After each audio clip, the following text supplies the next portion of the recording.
Entonces en riesgo la vida a corto plazo. En la vía respiratoria, obstrucción de la vía respiratoria o lesión de la vía respiratoria, lesión laríngea o lesión esofágica. En la respiración, entonces, neumotórax, atención, neumotórax abierto, fuga masiva de aire y tórax flácido.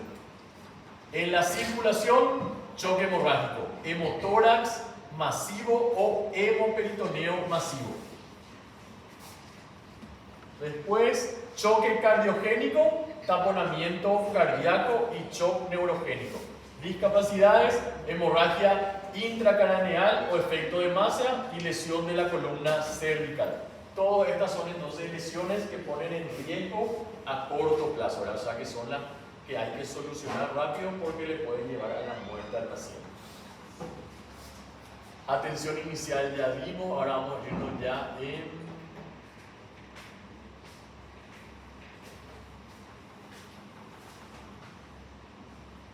Acá está.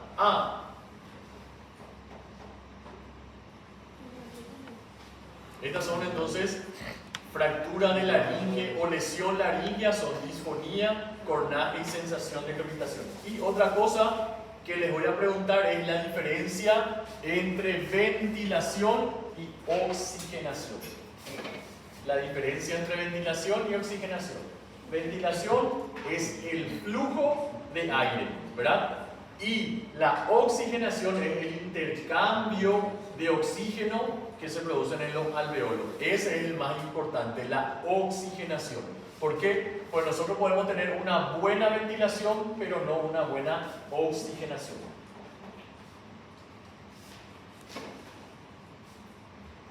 Y después, esta parte entonces son las variables que permiten evaluar la magnitud de la hemorragia, el estado de conciencia del paciente, ¿verdad? Si el paciente está inconsciente, entonces o es o un trauma de cráneo o puede ser por causa hemorrágica. ¿Y cuándo va a perder la conciencia? Cuando pierde más del 50% de la volemia. El color de la piel, ¿verdad? ¿Cuándo va a cambiar? Cuando hay una pérdida de volemia extremada. El color pálido grisáceo es índice de hipovolemia. El relleno capilar también es importante. El relleno capilar tiene que ser menor a 2 segundos. Cuando empieza a aumentar, entonces quiere decir que hay alguna hemorragia severa. Este salió en el examen, ¿verdad? Sí. El estado de conciencia, color de piel, llenado capilar y frecuencia, regularidad y la presión del pulso. Y acá también, esta parte es importante. Cuando hay pulso carotídeo, entonces quiere decir que la volemia está por encima de 50. Si no encontramos pulso carotídeo y femoral, entonces quiere decir que la volemia está por debajo. Cuando hay pulso radial, entonces quiere decir que tenemos aproximadamente 80 miligramos de mercurio de presión. Ojo, esta parte hay que leerla.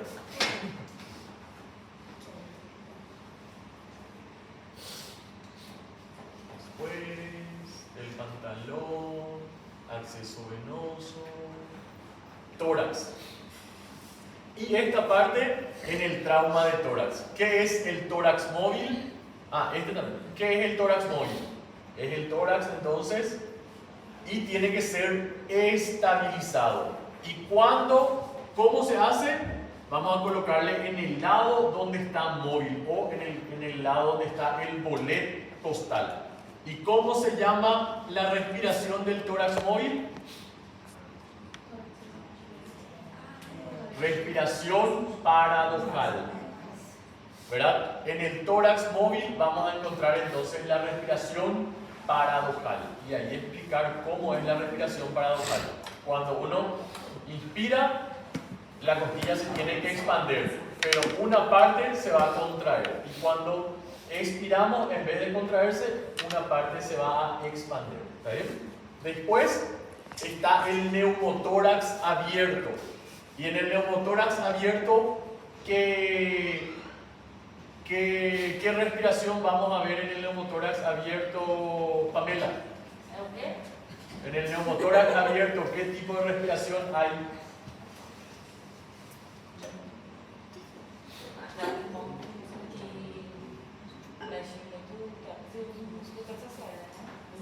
¿Alguien que sabe?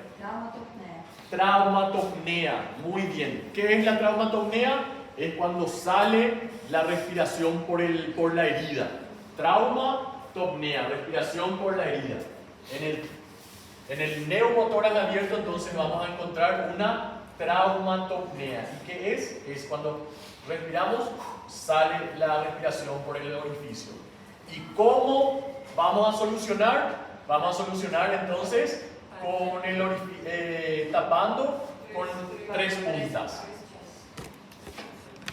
El neumotórax hipertensivo, ¿qué es? Es entonces cuando hay un aumento de la presión dentro del tórax por algún trauma. ¿Y cuál va a ser la solución? Va a ser la descompresión. Y generalmente, ¿dónde se hace la descompresión, Melo? ¿Dónde vamos a hacer la descompresión del neumotórax hipertensivo? En el segundo espacio intercostal. No, por dentro de la línea. A 1 centímetro por fuera del esternón. En la línea parasternal entonces. 1 centímetro por fuera. En el segundo espacio intercostal. Entonces encontramos el ángulo de Lewis. Esa es la segunda costilla. Y abajo está el segundo espacio intercostal. Y ahí también tenemos que cuidar de entrar sobre el borde superior de la tercera costilla.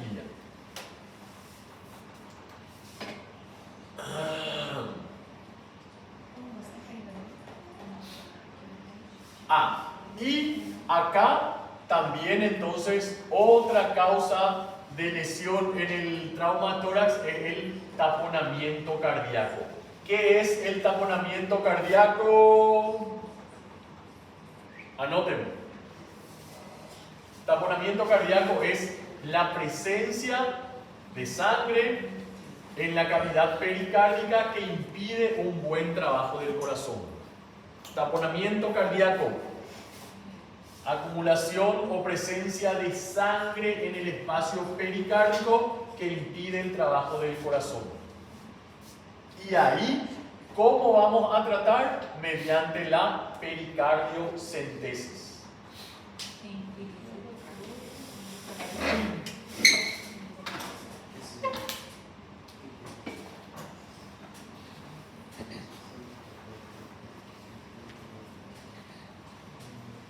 Alguém tem perdão de iPad aí? Não, mas acho que tá de iPhone. Nem o iPad tem, mas ele tem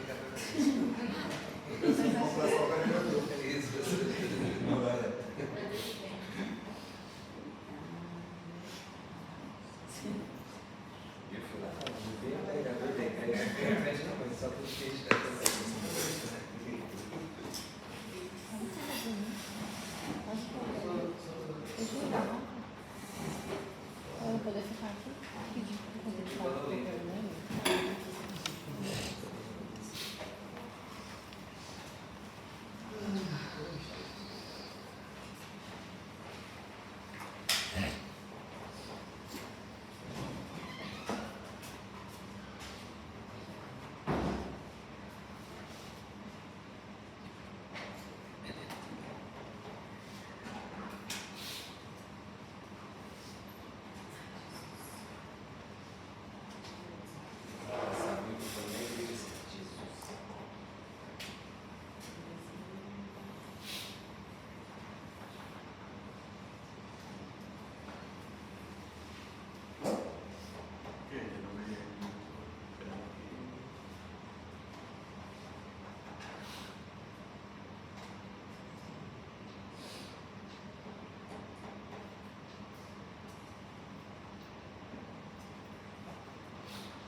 Bueno, y la triada de Beck, ¿verdad? En el taponamiento cardíaco.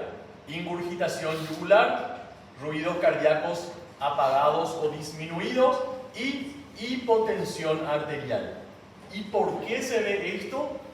¿Por qué? ¿Qué pasa? En el corazón, o sea que en el pericardio entonces se junta el líquido, ¿verdad? ¿Y qué pasa? Como empieza a haber un aumento de la presión acá, entonces, ¿qué pasa con las venas? No pueden descargar, entonces empieza a haber ingurgitación yugular, ¿sí? Como hay un aumento de la presión y el corazón no consigue bombear bien, entonces, ¿qué pasa? No hay distribución sanguínea, entonces hay una hipotensión.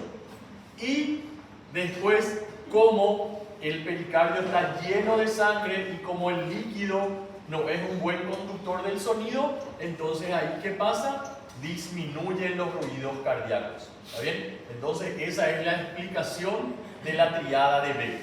Hay un aumento de la presión en el pericardio, entonces ¿qué pasa? Las venas no pueden drenar en el corazón, después entonces hay una ingurgitación yugular. El corazón no puede bombear bien, entonces ¿qué pasa? No hay una buena salida de sangre, hay hipotensión arterial. Y hay una disminución por el acúmulo de sangre en el pericardio. Entonces, ¿cuál es la solución? Hacer la pericardiocentesis, drenar el pericardio para que pueda trabajar otra vez normalmente el corazón. Y la técnica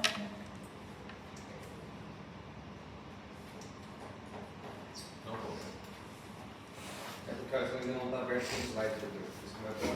Vamos, amor.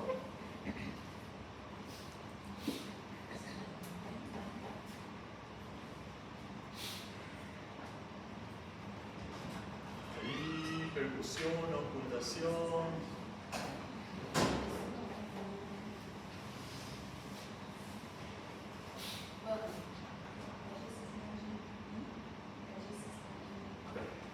Sí, voy a mandar después.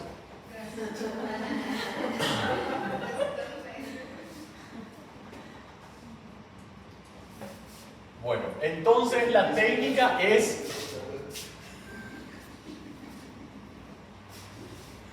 acá. La técnica entonces es el drenaje pericárdico, ¿verdad? ¿Y cómo vamos a hacer? Vamos a hacer con una aguja gruesa, podemos hacer guiados con ecografía, ¿verdad? Pero si es que no tienen ecografía, entonces tienen que hacer como los de antes. O, en todo caso, si es que hay, pueden poner electrocardiograma también. Entonces, ¿qué hacemos? Nos colocamos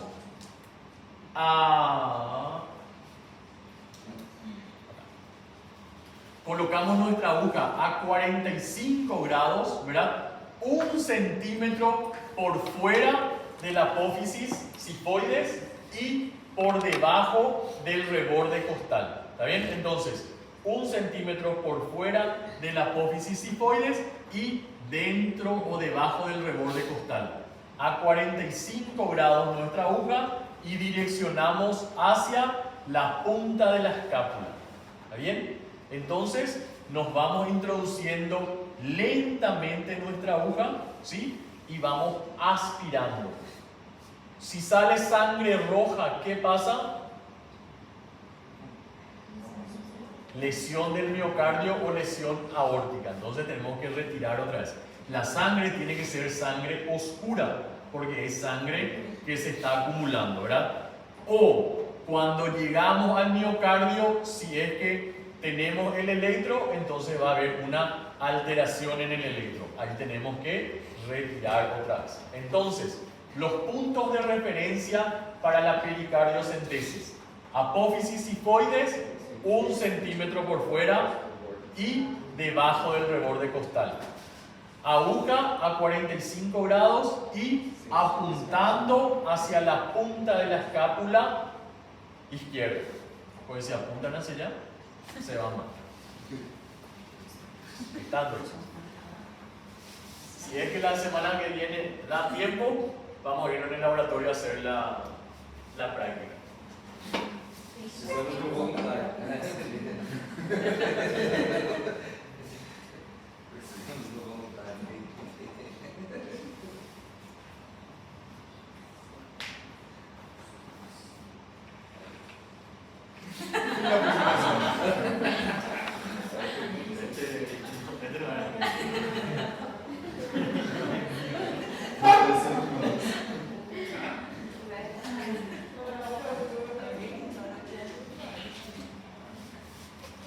Entonces, el taponamiento cardíaco es la acumulación de sangre en el pericardio que impide el buen funcionamiento del corazón.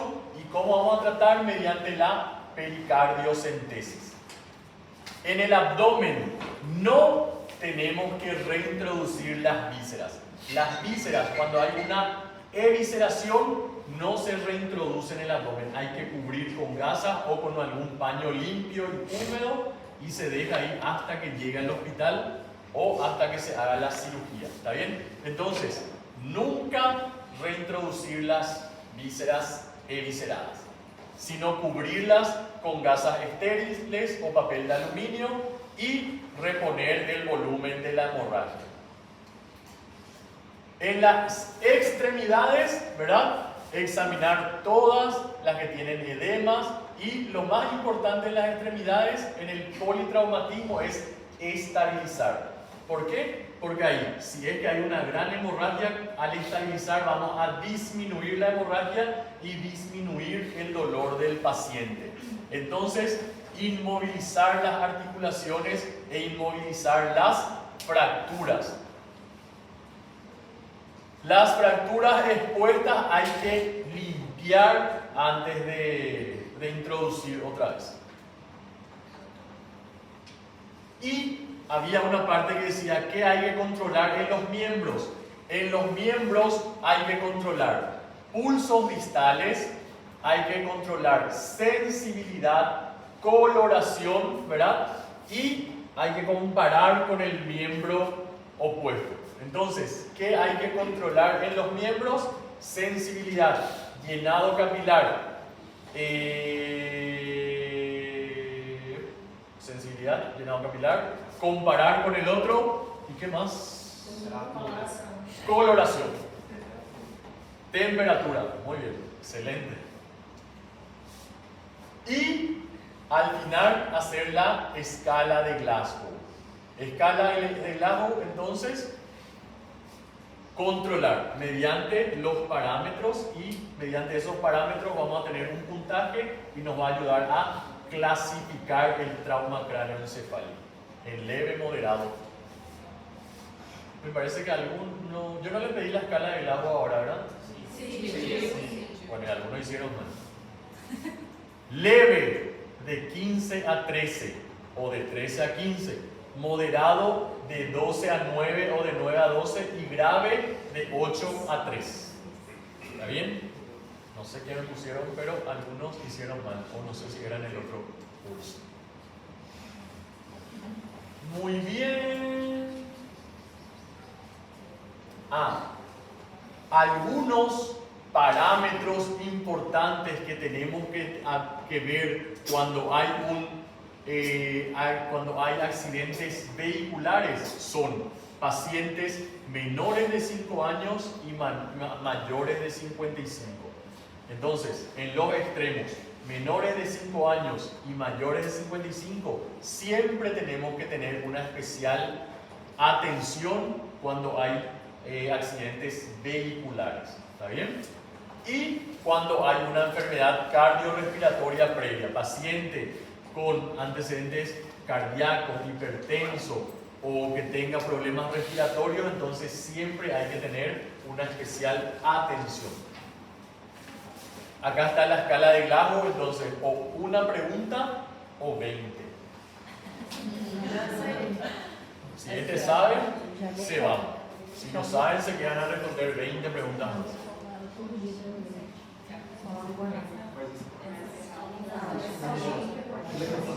¿Quién sabe todo acá? Vai valer só para 2 ou para 7? Acho que para 7 também. Qualquer se der Glasgow, se você falar. La que tiene Glasgow, si dicen ya, se va.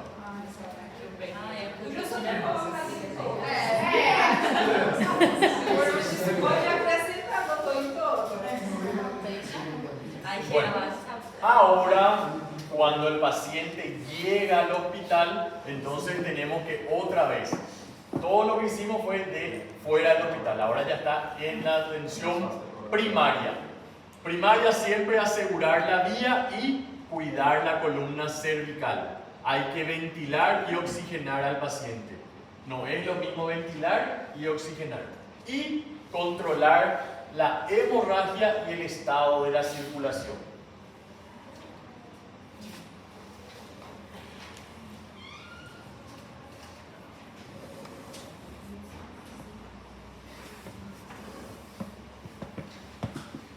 Y acá estaba la respuesta, ¿verdad? Entonces, una vez que tenemos paciente, tenemos que administrar dos vías, ¿verdad? Hidratación y dos vías periféricas. ¿Cómo tienen que ser las vías? Gran calibre y cortos. Tienen que ser cortos y grandes, ¿verdad? ¿Para qué? Para aumentar el flujo y la cantidad. ¿Está bien? Entonces, los catéteres para la hidratación en el politraumatizado tienen que ser cortos y grandes, cortos y gruesos, de 14 o 12, entonces esos son. Y acá vamos a tener, dependiendo o después de administrar, vamos a tener una respuesta rápida, transitoria o nula. La respuesta rápida es característica de las pérdidas menores al 20% de volemia, con detención espontánea del sangrado, ¿verdad? Entonces, cuando hay una volemia, una pérdida de volemia menor al 20%, entonces la respuesta va a ser rápida. Se manifiesta por la normalización casi inmediata y definitiva de los parámetros hemodinámicos, ¿verdad? En la respuesta transitoria hay una normalización inicial rápida seguida por signos de hipoperfusión cuando disminuye o cesa la reposición, ¿verdad? Entonces, en la respuesta intermedia hay una respuesta rápida, pero después cuando empezamos a cesar o disminuye, baja otra vez los parámetros de los signos de hipoperfusión. ¿Cuándo la respuesta va a ser intermedia? Cuando hay una pérdida mayor al 20% hasta 40%. ¿Está bien? En la gran mayoría de estos casos existe indicación quirúrgica urgente. Entonces, cuando la respuesta es transitoria, ya está indicado la cirugía. En la respuesta rápida, entonces hidratamos, vemos la respuesta y controlamos y después vemos si hace falta la cirugía. En cambio, cuando la respuesta es transitoria, cuando la hidratamos, mejora un poco, pero cesa la hidratación y disminuye, entonces quiere decir que la pérdida es mayor al 20% y hasta 40%. Entonces está indicado la cirugía urgente. Y la respuesta nula es característica de las hemorragias exsanguinantes y solo una corrección quirúrgica puede a veces salvar la vida, ¿verdad? Entonces, cuando no hay respuesta, quiere decir entonces una intervención quirúrgica de urgencia. Y hay veces se puede salvar y otras veces no. ¿Está bien? Ojo entonces, respuesta rápida, moderada o transitoria y nula. La nula, cirugía. La transitoria también y la rápida es expectante.